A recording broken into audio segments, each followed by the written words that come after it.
What's up, everybody? How y'all doing? Thank you for the two people tuning in right now and the more that are about to come. This has been a really interesting week for me, and so I really don't want to be on here long. I don't want to.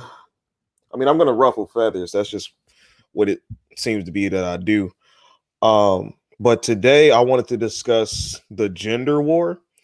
Um, so there's this idea, of course, that right now or for a while there's been this battle between the sexes. um what exactly for depends on, I suppose, the people involved, but it just seems to be that we're not seeing eye to eye on a lot of things, and especially as African Americans or Black Americans, however you choose to identify yourself, people of the diaspora. But in the Black community, it seems to be this fraction and this division that we just can't seem to resolve. And I don't know if it's, I mean, of course, it's a little bit more intense because of social media, but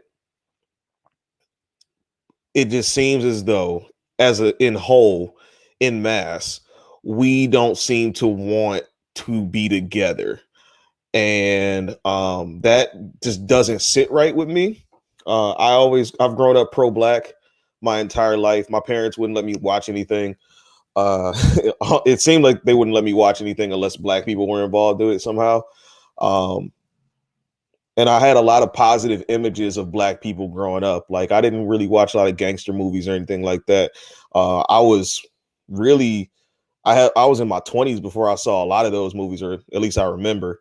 um so my image of us has always been very positive, but it's like now there's this division that seems to be in our community. And quite honestly, some people think that I'm a part of it, which, I mean, yeah, kind of, but I often get asked the question, you know, what is it really helping for us to be at odds like this? And it really rattled my brain for a long time. I was probably asked that question in like January, February, and it's just been on my mind for a while, because I don't really I haven't really been any different than I have been in the last maybe 4 or 5 years.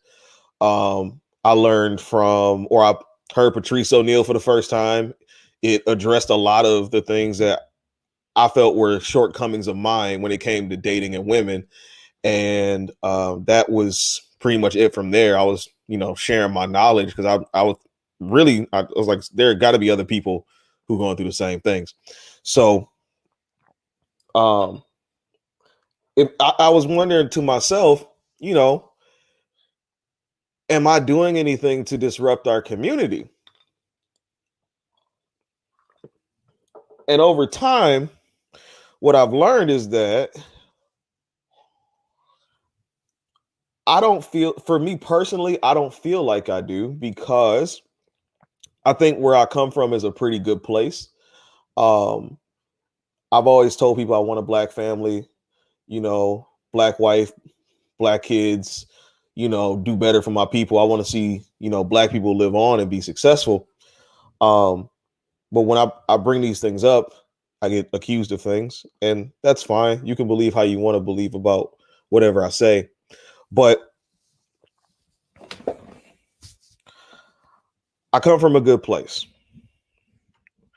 So today, I think a lot of people out there, or the at most 6, 7, 8, 10 people, however many watch out there, aren't really familiar with this whole gender war. I mean, they may be upset at the opposite sex for something, but the idea that we in mass are having issues with it, not many people, I don't think many people grasp that. I think a lot of times, especially in our generation, we tend to stay individual.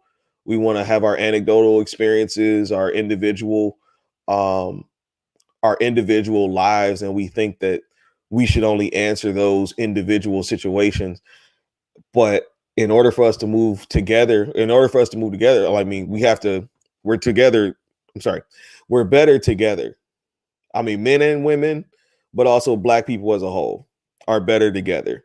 And there's a huge fracture, especially when it comes to our family structure and um, and just really how we interact with each other. Even outside of our broken family structure, we don't interact with each other very positively, whether it be on social media or really in person. We can be as cordial as we want to, but sometimes people are just so. Sometimes people are. What am I trying to say? Sometimes people are just. I lost my train of thought. You have to excuse me too. Not a lot of sleep happened last night. Had some very disturbing news over the past couple of days, so I'm working through all of that, and I'm fine. It's all good. So, what first things first? What do I want to talk about? How about we discussed? I don't want to get my light switch in the shot. There we oh, too close. There you go. How about we talk about this? My favorite topic. Let's get an update on Derek Jackson. What has Derek Jackson been up to? I'm going to share my screen, and we're going to go to Derek Jackson's YouTube page and figure out what Mr. Jackson been up to. All right, so you see my screen here. I gotta watch this parody later. We'll go ahead and save that, and let's go for Derek Jackson. Where are we at? So last week we were at 733, 738. Last time I checked, we're down to 727. So let's see how the other videos are doing. Those the apology video and the 2 apology videos, the live chat, how are those doing? Well, as you can see, they are not here. My. Derek Jackson has hidden his videos. The gift that keeps on giving. Ain't that crazy? Ain't that crazy? I don't know. At this point, it's just kind of fun to watch. It's a little ridiculous. I don't care. I mean, at the end of the day, it's another black man being taken off his pedestal. And I mean, he did it egregiously, or he accomplished it egregiously, but he still did it. He's still a black man. Another black family going through some trouble being scrutinized, but I guess in fairness to equality, we all have our issues, right? So that's Derek Jackson for this week, and we're gonna come back here. All right.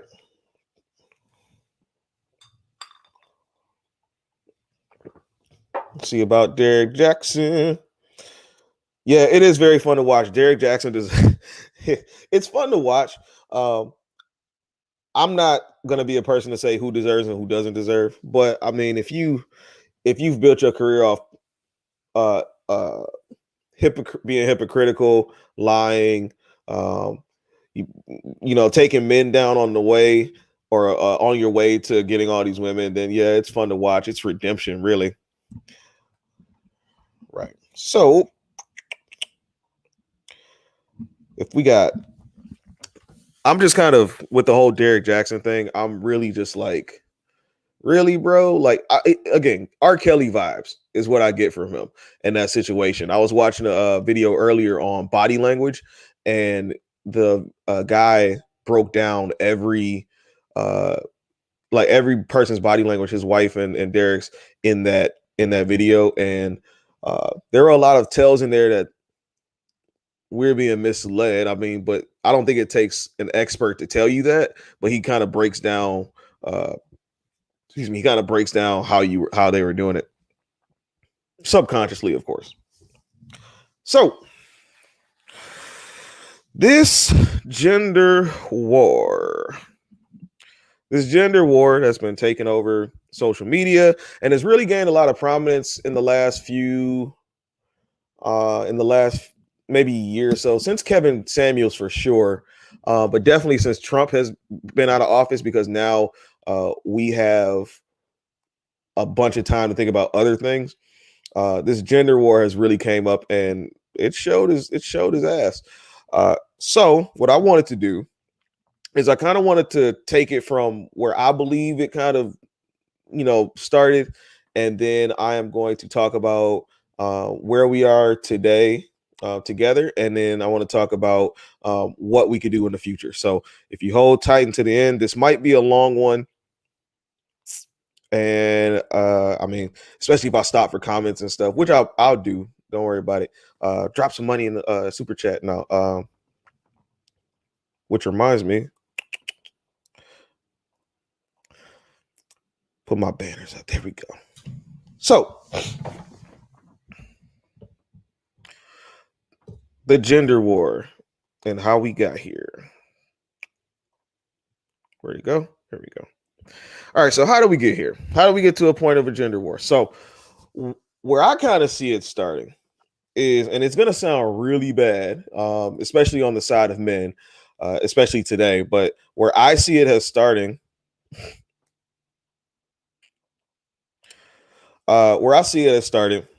was, especially in Western society, when women started going to work and take the jobs that men didn't have.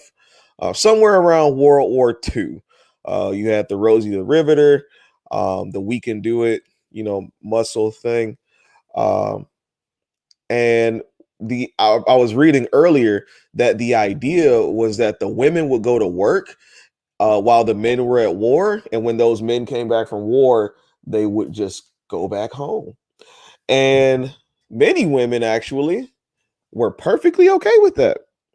They were perfectly okay with going back home and just remaining housewives. And it seems as though today we kind of forget and that these women, a lot of them who were housewives, were perfectly happy with their lives.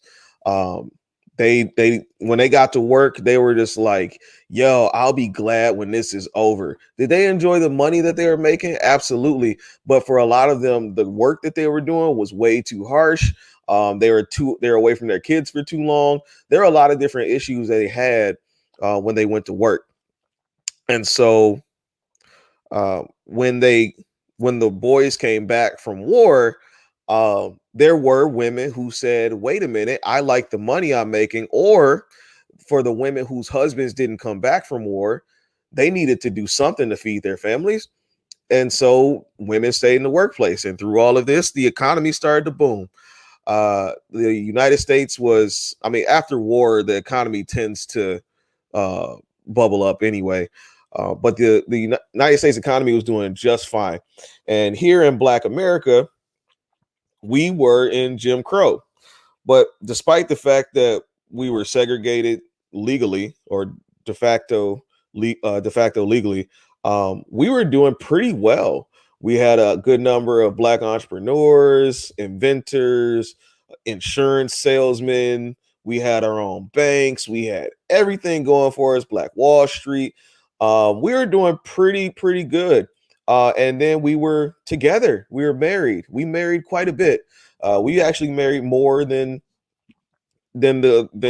other races in the country. We actually married more than other races in the country. So while all that was going on after World War II, the television was invented, and so we get media pushes now. But that comes into, well, we'll talk about that later if we have to.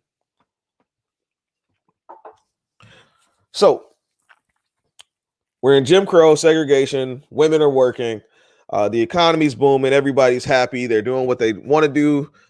Feminism had started, to give women the freedom of choice to do so, whether they wanted to go to work or stay at home. Everything's going great. And then in the Civil Rights Act, I'm sorry, not everything, because the Civil Rights Act happened. The Civil Rights Act happened, and we start seeing this appeal to the government through media, and it's working. They're seeing Martin Luther King getting harassed and assaulted, even though he's being non-threatening. It seems to be working. And in 1964, the Civil Rights Act is passed, and the Civil Rights Act was not just for Black people. It actually included a large group of people, including women. And some would even say that women have benefited more from those acts than in a lot of these combined laws. A lot of people say women benefited from them far greater than Black people did, but that's another conversation. So feminism was going on or whatever. We're still fighting the civil rights movement, and in the 1960s, they really tried to show Black men that you weren't you weren't worth anything. Harassed and protest dogs, you know the story. Lynched, Emmett Till, all kinds of situations to say like, hey, Black man, you ain't worth it. So Civil Rights Act happened, prominent Black leaders happen, and they all get assassinated. If you talk, I mean, the 3Ms, Medgar Evers, Malcolm X, Martin Luther King, all assassinated in the 60s, right? So now you put this fear into Black folks of, if you stand up, then you take huge risk. I mean, we've had leaders afterwards, but they never did anything on the scale of what the previous ones did.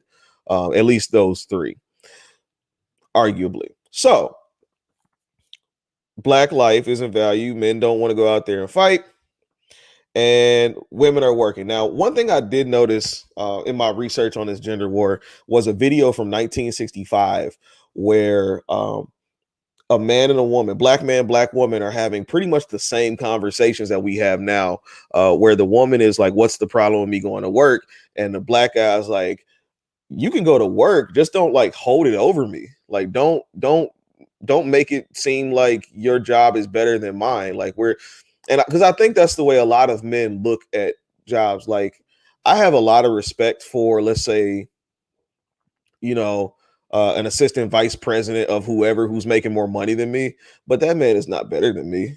He might have more money than me, doesn't make him better than me. But I think in that conversation, the sentiment was, you wear your job like it makes you better. So let's see where else we are. Also, throughout the 60s, you had Cosmo and the women's liberation movement. Feminism was about freedom of choice. And then the women's liberation movement came in and was like, yeah, we want choice, but we also want to change people's minds about who women are. See, feminism was perfectly fine with the law. They're changing the law because they knew that the laws were the only things that were absolute. Women's liberation movement came in and said, we're going to change the attitudes people have about women. And that's a little bit more tricky. Because culture, it takes a long time for culture to shift. And I don't know if they're playing the long con or they want to see it tomorrow, but it just doesn't happen overnight. Some of the things that we talk about today are still some of the things we talk about from the 1940s, like women, being barefoot and pregnant, even though not many people are living that life. You know what I mean? So once we get through women's lib, you also have Cosmopolitan magazine is also adding on to it because they're publishing articles that are telling women they can have it all and do everything. Meanwhile, on the men's side, not much is really changing. And that's why I'm not mentioning it, because our role really hadn't changed. Women went from being housewives to employees, and men went from being employees to spouses of employees, right? So Cosmo told women they can have it all, and they believed it. And the attitudes start to change as time goes on. So back to black folks. We were married at an 80% rate up until 1965. And in 1965, the rate started dropping for a couple of reasons. The attitudes about men and women working, women working and holding them together, that was a huge tension. But then you also see other things happen. The deaths of civil rights leaders. You had longer sentencing reforms. After LBJ had his sentence reforms, it was the war on poverty, which also took a lot of black men out the homes because then welfare qualifications had changed. And so now you can't have a man in the house for certain government assistance. And now there's no incentive to have a dad at home, right? So marriage rate starts to go down. You hit the Vietnam War, 10% of the soldiers that went over, 275,000 soldiers went over to Vietnam. Some of them came back, some of them didn't. Some of them came back messed up in the head. Some of them came back and couldn't go back to their families. Richard Nixon in the war on drugs, because people were strung out after Vietnam, and also hippies and smoking reefer and all that stuff.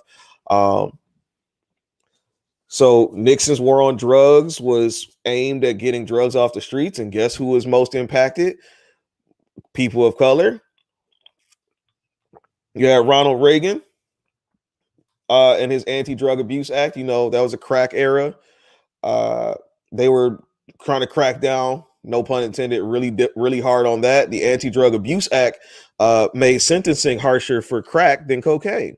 And guess who had crack in their community? Black people. More men out of the homes. Great.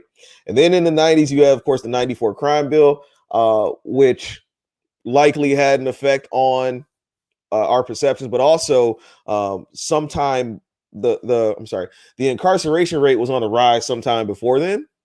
And now it's and when it came to the 94 crime bill, it actually started to like take a downslide. So maybe it was a good deterrent. So now we get to the 2000s, and it seems like every year there is a shooting of a black male in the news. Now, let's go back a little bit to what's happening with our girls. And again, I'm not a girl, wasn't raised a girl. My mom was a girl. You tell me if I'm wrong. So when the men were out of the homes, that left a huge gap in a lot of our families. And black men were not there. Give Kermit some whiskey. No, thank you. All right. So where was I at? 1965, black men leaving the home. You had a lot of single mothers who had to struggle to raise their families. And you're talking about boys and girls, children, right? So we had some men in the community who were doing things, but they often got villainized and demonized as being dangerous and whatever. So they weren't really helping out too much. And then what was also going on in the homes is when mom had to go to work, you had trouble all around you, people getting all kinds of trouble, gangs, families, whatever, violence, whatever, drugs, selling drugs. And our women being raised by these mothers see all of this, and they see their example of mom going to work and mom doing for herself. And then they want to emulate that. Well, one of the issues is that as parents don't usually raise their kids with context. A lot of parents don't want their kids to know the struggles that they're going through. And so you had a lot of parents who were telling their daughters, go to work, get your education, so you don't have to depend on a man. But they're not telling their daughters, look, I have to do this because he likely won't be here, especially if the world is the way it is, or these situations happen, you need to protect yourself, but still you should be open for a man. They say no, just so you won't need a man. And then we stop talking to our kids about relationships. So Well, all this is going on. We're seeing the kids' examples are their single mothers, and then the girls emulate that, and they want to do everything on their own because they see that their mother can do it, and then the boys have a bit difficult time because not all of them are taught how to be a man or how to take care of themselves. But also, there's a missing piece in there because he doesn't have that like natural masculine identity to him because he doesn't know his father. He has to go look for it in other places. He may be more in touch with his feminine side because he has his mom, but well, he's close to his mom, but he's missing that masculine piece. And so now we get to a point where we kind of are today. Women are doing great. They have their degrees in education. They're most enrolled in these schools. They have jobs that they love so dearly, and many of my classmates and people I know have great jobs because they're top tier. And then, I mean, women are just kind of knocking it out the park. There's been a rise in some men's areas, but not so much. Um, so with women tending to want more, if they have a degree, they feel like you should have a degree or more. Men aren't going to college at that rate. If they want you to make more money than them, men aren't really making well. The average black man makes more than the average black woman, but there are fewer of them than there are women. So we just seem to now be at a point the men aren't good enough, or we're really missing something from one another. Um, Again, we were married in 1965, but somewhere in 1% drop off in what 60, almost 60 years, different reasons, and there's so many disturbing. And what it feels like to me, and this is where I come from. When it seems like to me there's a lot of push, and maybe because I try to tell women like, hey, you have some responsibility in this. It's a group effort. Men have to lead, but you also have to understand where your shortcomings are too. But it seems like people want to fight this. Um, let's see. Just to give you a little bit of statistics, something I found out earlier. Black boys are statistically more punished in schools. They get longer punishments for lesser offenses, so they're more likely to get suspended for like being disruptive in class than when a white kid is for like bringing a gun to school. I mean, we know this. You also know black men tend to be sentenced higher than white people. 19.1% rate for men, 19.1% longer for the same crime. And also, black men are in prison 3 times more than a white population. Black women, on the other hand, are in prison like twice less. White women go to jail more. That's crazy. So where we are now, get back to this. Then we also start asking for like traditional things in a hybrid world. So like men want women to cook, clean, and do all the house stuff, and women really want men to just take care of everything. But that's not the world we live in. 72% of women have to go to work. It just is what it is. So we're kind of mixed up on what our gender roles are, or what they should be. I'm a firm believer in doing whoever does it best, you should do it. Um, if there's a load problem of who does more and who does least, by all means, you need to communicate that. But I'm a big fan of whoever does it best gets to do the job. So if you're better at money than me, by all means, go ahead and take care of the bills. I don't care. If you're good at it and I trust you and I married you, that's what I married you for, God damn it. You take care of the bills. I grew up in a household where my dad did the laundry. That was seen on TV as some feminine activity. My dad did the laundry. My dad cooked, right? So we really have to adjust our roles. I'm not quite sure exactly what I mean. There should be some shared intimate, some shared connection in childbirth, but you really get that. Well, that's another conversation. But there should be some shared intimacy at childbirth, or with the children. That in this day and age, is kind of granted, and the work hours allow you to do it. So you should be able to share that responsibility, right? But you also have to understand where the balances are. Like certain things are very important, even if you don't think they are. Um, where we are now, a lot of women tend to fend for themselves. I've seen a lot of women these days say that they don't want relationships and almost like they've given up on being married, which is really sad for me, especially somebody who loves the Black community. I want to see us thrive. And so now, um, I want to see us thrive. So for now, I that really upsets me, quite honestly. Um, I think because we don't really have fathers in the home growing up, we've allowed media to play a role in how we perceive what our men are as Black men. Um, Disney movies and whatnot, TV shows, TV dads.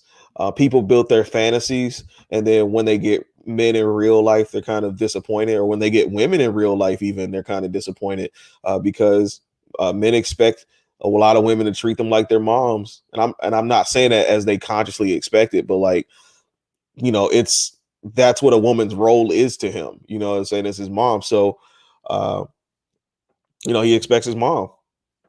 And when he gets a woman and she's like, I'm not your mom, I'll take care of you, but I'm not your mom, then we got problems. Um, and I feel like also in our generation, that'd be the millennials. If things aren't perfect, we don't necessarily stick through it. If something's not perfect, I've seen before, we often try to find things that aren't perfect either, and then we try to act on those and try to find a reason to leave. Very self-sabotaging, but if things aren't perfect, we tend to be out. We assume that people's mistakes are going to be just the first time they do it, and they're going to keep doing them. And we really just don't. Yeah, we don't forgive each other, really. That's a part of the problem. People giving up on the idea of long-term companionships, marriage, and kids. Yeah, that disturbs me too. I'm reading my notes, by the way. That disturbs me as well. And even from the men's side, like I don't. It doesn't. Okay, so I take in a lot of red pill content that be like the MGTOWs, the SYSBM, um, a lot of the guys who say I'm done with women and I'm just gonna live my life and have fun. I take a lot of that content in, but it's still really disturbing for me when I hear them talk about not wanting to do that again, because I feel like our community is better when we're together. I mean, again, there's this huge fracture in our community. 10% of boys, are reading proficient by eighth grade. 10%. Back in the day, we used to have both parents there to provide the balance, make sure the kids were reading, doing homework and stuff like that. I'm sure that was much higher. Again, we had booming businesses in the 50s, 40s, and 50s as Black people. We've always had booming businesses, but they're at a higher number back then. We had our own communities.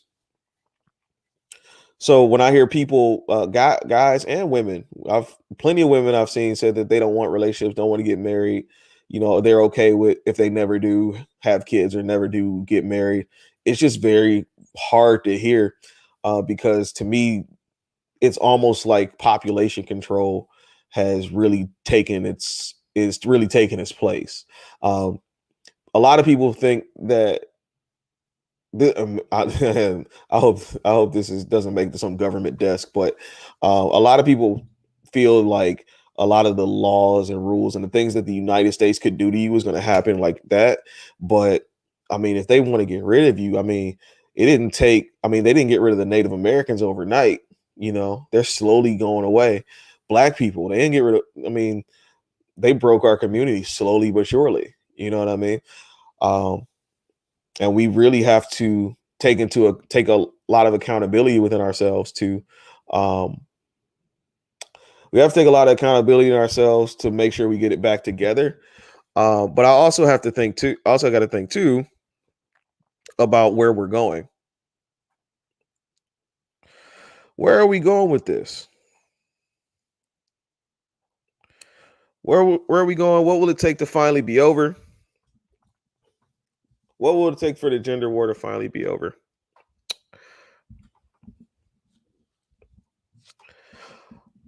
Having a dad's. Let me talk to Markel real quick. Having a dad's pretty cool. He took me to all my baseball games and stuff, and he was really great. And despite the fact that he didn't have a father in the home himself, he still managed to do a really solid job with my brother and I, and being there for us and making sure that we were taken care of and had our schoolwork done and have a structure. And it was very I know it's a very crucial part of my life, because when I see people who were raised in either a toxic home or um, a single parent home, I just think about how my life would have been different. I wouldn't replace my dad with nothing. Like, my dad was pretty great, but I know not everybody has the same. Not everybody has the same privilege. All right, all right. So, what will it take to finally be over? Well, first things first, we got to agree on a goal. What are we trying to do? It just seems like every time I get on like social media, and I know I probably don't help this, but in a sense, but every time I get on social media, it just seems as though it's always like people don't want to even be with somebody. Why would I be with a man if all he gonna do is cheat on me? Like, what? Name me a, and I always say this to people, and I still have not gotten an answer. Name me a point in time in history where a man did not sleep with a woman that was outside of his marriage or his pair bond. Name me a point in time in history where a man did not do that other than Adam and Eve. There is no time where that's ever happened. And what boggles my mind, and I understand the idea of being hurt. I've been cheated on before. Um, I understand the idea of being hurt. I understand, worrying about STDs and kids and everything, but it just seems as though now we're at a point where people don't accept what men have been doing for years. And I'm not saying it's right or wrong, but I'm saying men have been doing it for years. Why is it an issue right now? Um, and we're doing it at such a rate where, I think I told you earlier, our marriage rate is 26 and 31%. You know, we don't want they we're not accepting it, so we're not getting married. We're not together. And at that instance, because we're not together, our homes are failing. Our community isn't doing as well as it could be doing. But I digress. Another conversation for another day. So, where are we going? We got to listen for empathy and understanding. That's really gonna help. A lot of times, I feel like, especially, and maybe because I talk to women, I feel this way strongly. Uh, when women listen to men and we complain about something that we're going through, it always turns into, well, what about women? Or like something we deal with. Well, what about women? We do the same thing. We do it. And sometimes that's not necessary. I think we get that a lot in our conversations, in our relationships, where, sometimes it's not just a response. Sometimes you just need to listen. But it seems as though every time a man says something about what he goes through with a woman, it's always in defense. Um, what else do we need to do? Listen for understanding as well. Yeah, if we don't listen to understand people's problems, we'll never get anywhere. We need to be realistic. Be realistic. And I think we have to understand who we are and what we are. We got to come to the table and have a discussion like, look, this is who I am. This is what I am, but we also have to say, too, this is how I perceive you. This is how you come off to me. This is what I see from you. But not in the way that I hate to say, because I do it, but not in the way we do it on social media, especially like the niggas ain't shit and, these hoes, whatever. Like, it has to be like a real conversation. I want to actually probably should do one of those like middle ground type things. I think that would be interesting. Um, but we have to talk to each other about who we are and then how we perceive the other individual. but not in a way that's going to cause animosity. And I know you could say I do it too, but really, I just say what I feel or what I observe, and then people react the way they do. I still haven't figured out how I did it or how I do it. I know it just happens. Um, we also have to own and be accountable for our shortcomings. I don't think we do that enough in our community. We don't really talk about things the way we should, and we don't hold ourselves accountable when people talk to us about those things. A lot of the guilt and well, I have my opinions on where it comes from, because I see it a lot with our boys. Is that when they're raised in single parent homes, especially, they don't really take themselves accountable too much. Not everybody, but a good chunk of kids I've seen it coming through my school, they don't. But we also have to acknowledge our shortcomings as a people. I mean, it'd be foolish of me to say that there are, there aren't that many kids who are out there slinging drugs for their families. There aren't too many people out there going to jail. Like, we're fine. No, we're in a really bad state in Black America, really bad state of Black America, and we have to just kind of take that into account. But we also have to understand where our individual, like male, female, hurts are, and we have to work through that. Thank you for the 5 people who are still in here. I love y'all so much. I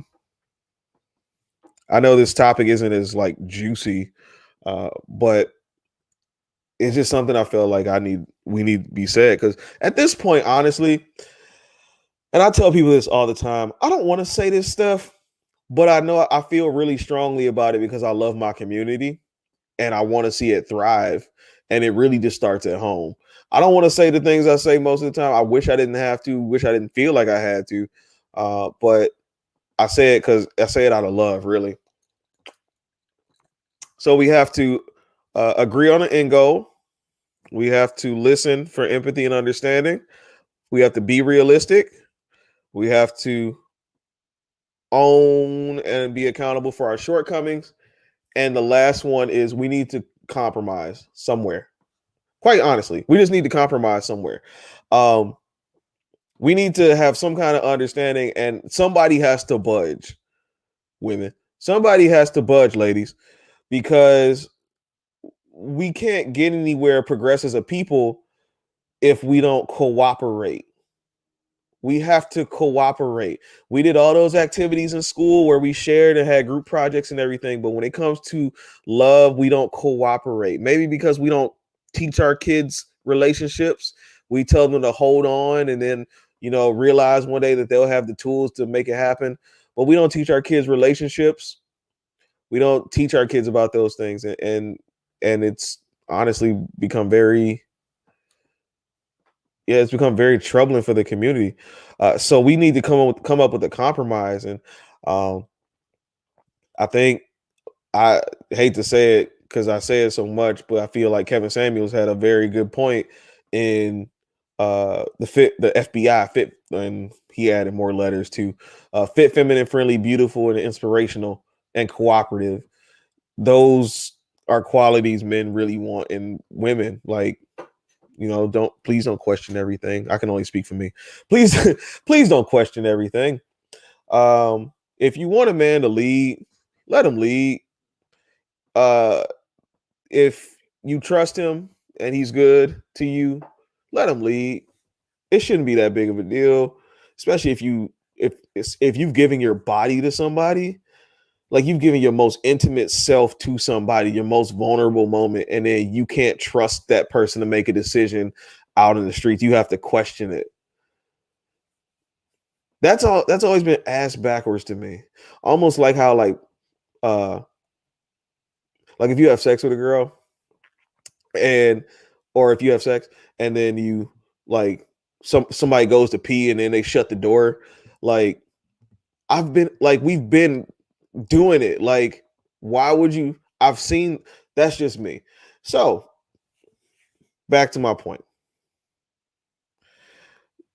If you want a man to lead, you have to be able to allow him to lead. If you want a guy to take care of everything, I mean, you got to come up front and be like, yo, this is what I want. And then at that point, it's really, I mean, we got to get back to marriage being a business contract at this point, quite honestly. I think too many, really, that's really what it's going to take. We have to look at marriages like business contracts. If I'm dating you, you're dating me, we have XYZ qualities that are going to make a great kid, then we need to go ahead and do this. All right. You think all those people who are married are all in love? You think those politicians married their wives because they loved them? No, they were business decisions. And we don't make enough business decisions in our relationships. Um, I mean, I heard people say all the time, uh, if you take one person who makes $40,000 and one person who makes $70,000, that's $110,000 in your house, right? Uh, better to live, better to live with somebody and have some help through that than to try to do it alone off of 40,000. But I thought I took that down. But we got to come up. We got to start looking at marriages and relationships like business decisions at this point, especially if you like 30, anywhere above like 28, 29. I mean, my brain just kicked in like my 31st birthday. So 31 and up for me, we got to start looking at like business decisions. Like what is it that you want? Do you want to get married? Do you want to, I don't know, make money? How much money you want to make? How much money do you want saved up for retirement? You want to go on trips for the rest of your life? We can easily do that together. You want to help me? Well, paying off debt is a little sketchy because then you get raked over in the marriage courts. But you want to help me pay off some debt? I'll help you pay off some debt. We can take care of this together. We can get a big house. There are all these things that you can do together without having to struggle to do by yourself. And I've seen way too many women struggle to do that for their families. And you don't have to. You don't have to.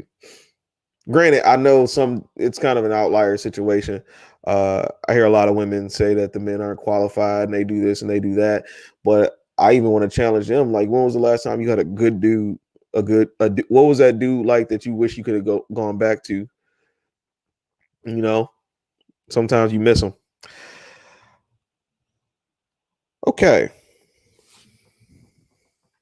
I did a whole monologue there for way too long. Um, I didn't want to talk that long.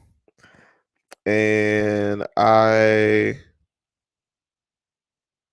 honestly didn't want to be on that long.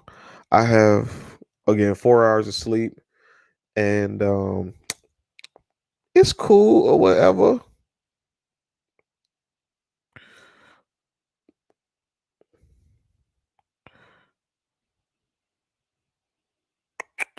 Let me see. All right. So I didn't want to be on that long. But is there a gender war? I mean, to me, it really seems like it. It's very disheartening for me to see like our people go back and forth on something that could be taken care of so swiftly if we just accept what reality is and let go of some of our expectations. But again, as I said earlier, when it comes to the idea of feminism, radical feminism, and changing the ideas of society, it's going to take a while to shift the culture. So I know this won't happen overnight, but maybe somebody will stumble upon this and they'll think about it for themselves.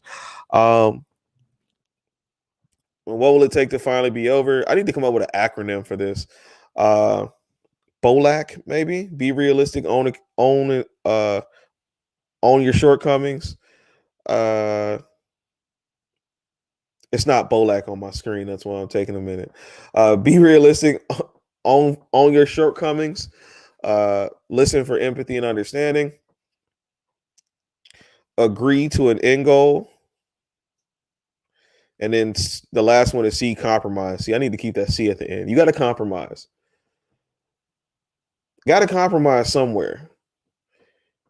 And I know for a lot of women, the ultimate compromise is you shouldn't be cheating on me. But I mean, again, name me a point in time in history where somebody didn't sleep outside of their marriage or a man didn't where men were known to be completely faithful all over the world in all of marriages, which is crazy. I had a conversation with a couple women the other day about uh, granddad.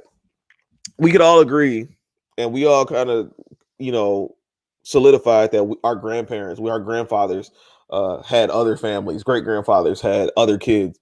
Um, but then they turn around and talk about men cheating today, and I'm just like, your grandfather, like, it's a different time and blah blah. No, your grandfather, your great grandfather, like, it's not a new thing.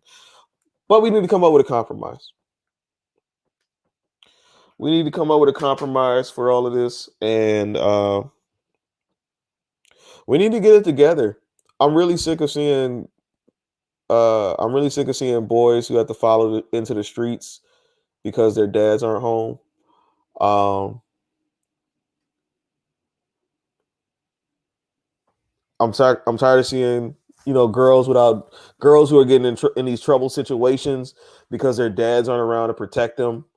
I'm just it's very hard for me, especially since I'm a teacher. Like, I see a lot of this stuff every day. Um, Kids who are misguided and looking up to the wrong people because they don't have stronger family structure. Parents there who actually can guide them and mold them if they're not at work or whatever. And I know some situations can be toxic, but like, I hate people talking about, like, well, sometimes having two parents isn't the best idea. Yeah, yeah. Well, studies say that kids in those situations tend to do better. So I would rather take my chances on the tend to do better than to it's gonna be toxic. That's just me. We've gained a very negative voice in our community. Things are gonna be hard. All he gonna do is cheat. All these hoes lie. Like, all kinds of stuff. We've gained a very negative voice, and it's really pissing me off. Quite honestly, it's really pissing me off. Uh, because it's very hard. It seems to be very hard for anybody to say a positive word about anybody. I can tell you everything I love about black women. Um, Everything. Back of my hand. I love skin color, hair, natural hair. Oh, I love natural hair. Um, I love the fact that black women are like the feistiest of the colored women. Uh, they have no problems going to war for you, and that is amazing. And I mean war. I mean, you've seen a lot of those videos where girls will fight dudes while their dude is fighting a dude. You know what I mean? Like, black women go to war for you. Black women got love, like, and black women love different. Black women love so good. Uh, White people let them raise their kids. Black women love that good. You know what I mean? But when I ask women about what they like about men, the questions, I mean, the answers I get are very minimal. Our attitude, the attitudes towards men seems to be like all he is a pocket and a penis. He's somebody you have sex with and somebody who spends money on you. And that's not right.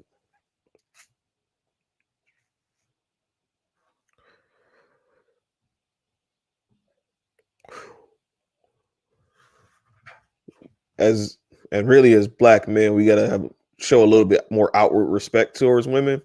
I know it's really hard because, I mean, granted, we live in a world of women, and we've been told a lot of times that we weren't really worth anything. Um, we got to push through that and be respectful, and then kind of just go your own way. Don't internalize it. Just let it roll off your back, and then go find the true answers for yourselves. Mentors, mentors, get you a mentor. Find you a man who you look up to and try to be that man. It's never too late, honestly. Love different. What does that mean? Um, I don't know. I just like a black woman's love more than I appreciate other women's. Yeah, that's just me. I don't know how to explain it. Love is, as one of my good friends said years ago, love is attraction plus customs. And so uh, that's how I look at it. It's attraction plus whatever you think love is. Black women love so good that Yeah, no, for real. Black women love that good, man. I mean, a lot of them kids had really good relationships with their black nannies. Black women love that good. Hell yeah. And I know these aren't things that if you're listening to me right now, you don't hear me say much of, if often, but like I really do love black women. I mean, I always said I want a black family. I want black kids. I want to wake up to a black wife. My issue these days, though, in trying to find all of this, is that, well, I guess it's not as easy as as I would think it would be. But it's not necessarily because we don't necessarily mesh. I've had a lot of great dates where we've had good times, but it could be attitudes or resentment, self sabotage. Um, a lot of the issues that we have in the black community, like we're fractured. There's division. We need therapy, and folks ain't going to get it. You know what I mean? So we just need to do better with that. You like that, Sam? Black women. I'm gonna put this up there again. That's right. Black women love so good they let white people raise their kids.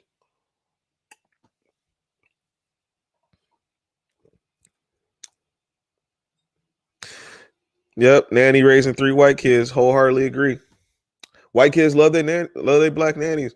I mean, hell, I'm a teacher, and will tell you black male teachers get the most love from especially all the boys. Black male teachers do better on like behave. Like there's something special about being black. You know, we gotta. It's almost like the same vibe I get from people who are from like Samoa. You know, we got this real cool vibe. If you get to know us anyway, we let you in, party with you, everything. We're real cool. People love black people. We don't love each other for some odd reason. 26 and 31% marriage rates.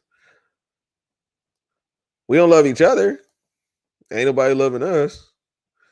So what's gonna happen? Are we just gonna continue on this path of self-destruction? Are we gonna keep on arguing and debating for no apparent reason? Are we going to I don't know. Are we going to wise up again? And are we gonna get rid of that negative voice that tells us we can't do it? That negative voice that says this woman's gonna screw me over in divorce court, or that I mean, for some people, scars. But uh, are we gonna get rid of that voice that says all these dudes you can't trust none of these dudes? Like we gotta get rid of that voice. Other races love what we can do for them, but not necessarily. I'm assuming that's gonna be not necessarily who we are. Absolutely, I agree with you.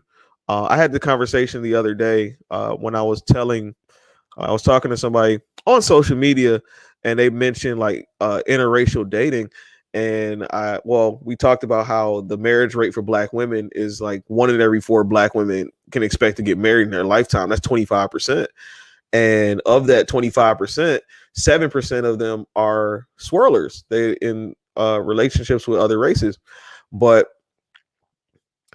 that's the lowest among any any race of women.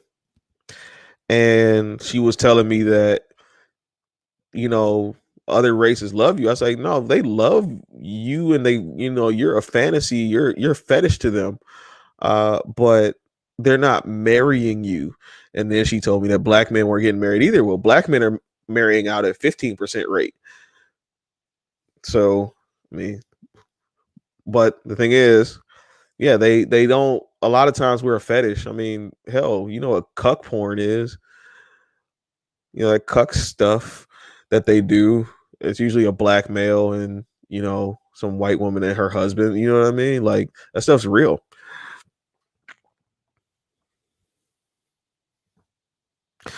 We got to get together, Black people. We got to understand each other. We got to listen to each other, and we definitely got to stop the bickering. Like if I can say something about um the male homeless situation and empathizing with his, this is a post from today, empathizing with his um the necessity that he might feel for um to sleep with a woman just because of his living situation, like he's trying to get some shelter by sleeping with her.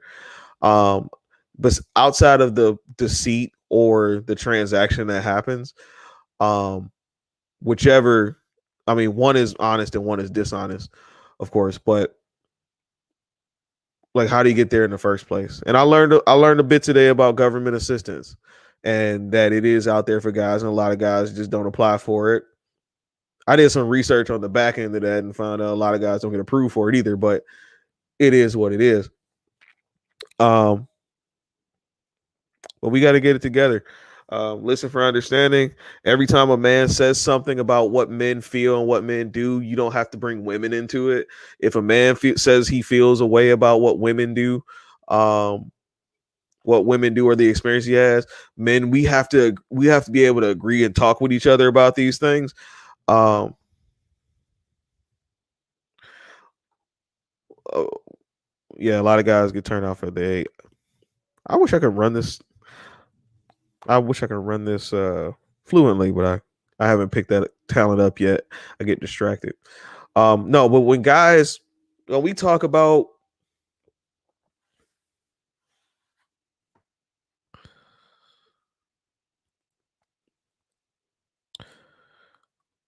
when we talk about these things, um, we need to be able to um, um, um when we talk about things, especially like when I make statuses on Facebook, right? We need to be able to jump in and like validate some stuff. Hell, agree, disagree, um, say your one, two things, and be out. Usually, I'm just in there taking all the hits myself. Uh, then I get people in private who are like, "Yeah, man, I like what you do. Keep doing it." And I'm like, "Yo, like, I'm feel like the Kevin Hart thing. Like, help me." You know what I mean?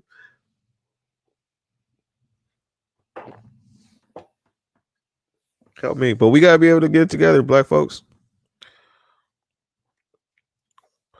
Woman says she feels a certain way. Acknowledge her feelings.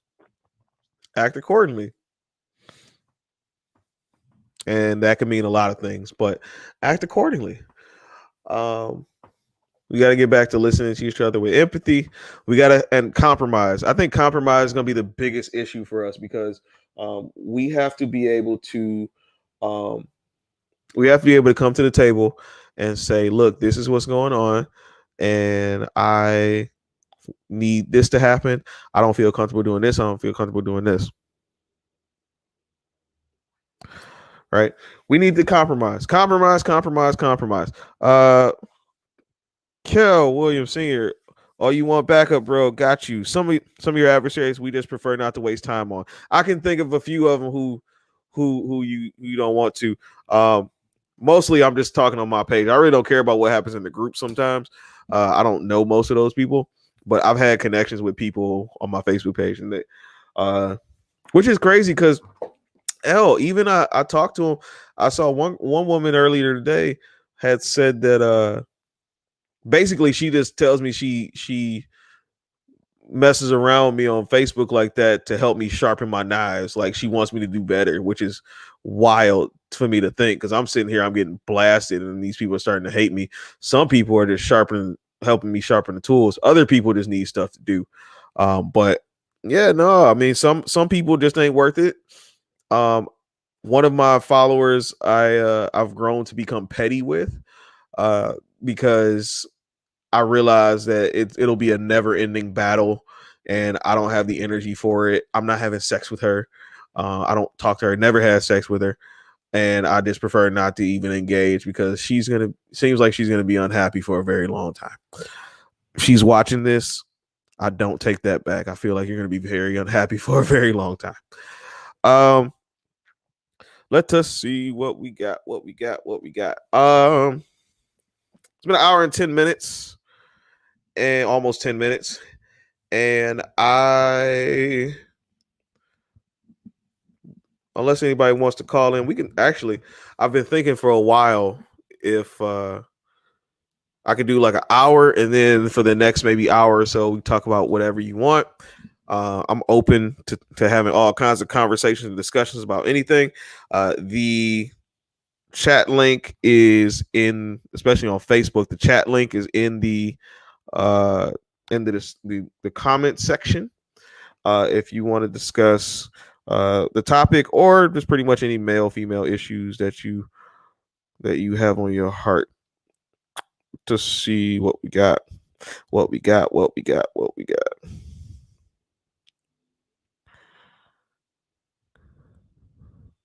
All right.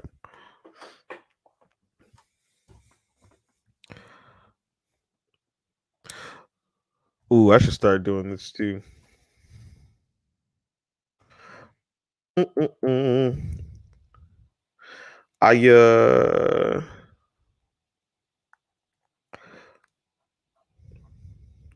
Okay.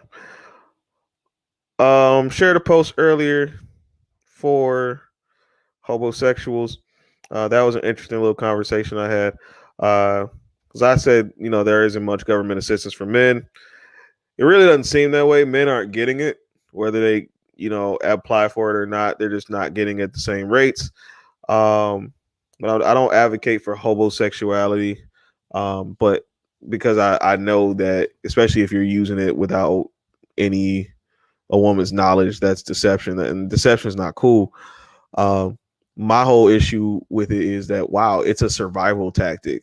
Like Maslow's hierarchy of needs says that survival is at our lowest, our base need. Sorry, not survival. Shelter. Shelter is one of our base needs, and let me see. Shelter is one of our base needs, and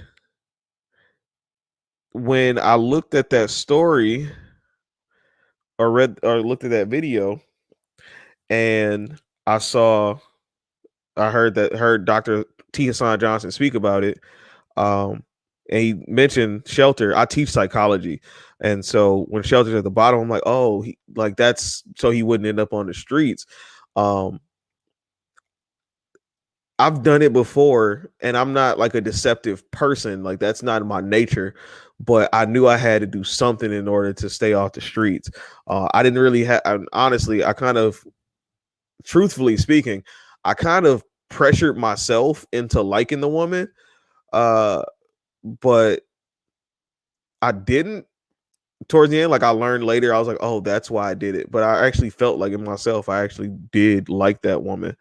But that was my fault. And you learn from your mistakes. And I don't talk to her anymore, which is cool. So,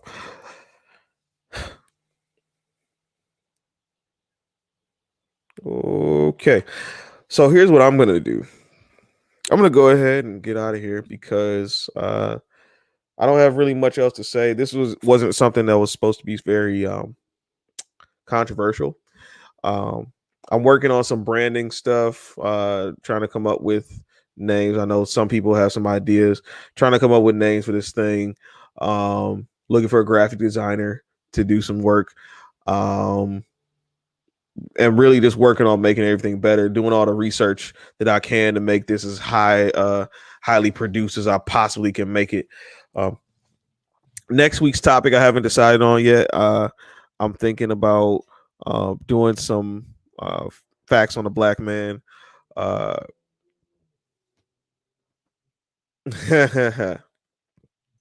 um, very creative. Probably not the way I'm going, but working on getting this all like fancy, highly produced, and just working on some things that I can do differently. What else? What else? What else? I don't know really what else. I'm also operating again 4 hours of sleep. I tried to take a nap before this. It was not happening. Um, so I'm gonna be sleep very very soon. Uh, what else? I'm gonna start moving to doing some pre-recorded videos. I have some ideas in my brain. I want to get out of here, so look out for those. And as always, you can um, like, share, subscribe, donate if you like what I'm doing. If you want to help me out in making this a better ran, better produced situation, um, by all means, you're welcome to help out. I don't really ask for it, except now for some reason. I don't really ask for these things, but it's always available to you. I feel like I have to let you know, um, especially if you do. I mean, if you felt what I was saying today, especially if you want to see better in our communities, you want to be back in love or whatever. Like again, like this is what I'm trying to accomplish here. So that's not bad. That's not bad. If my beard was bigger, maybe, but that's not bad. All right, so I'm gonna go ahead and get out of here. I hope everybody had a or got some information in their brains, something to think about. Um, practice, practice, practice. Believe it. Um,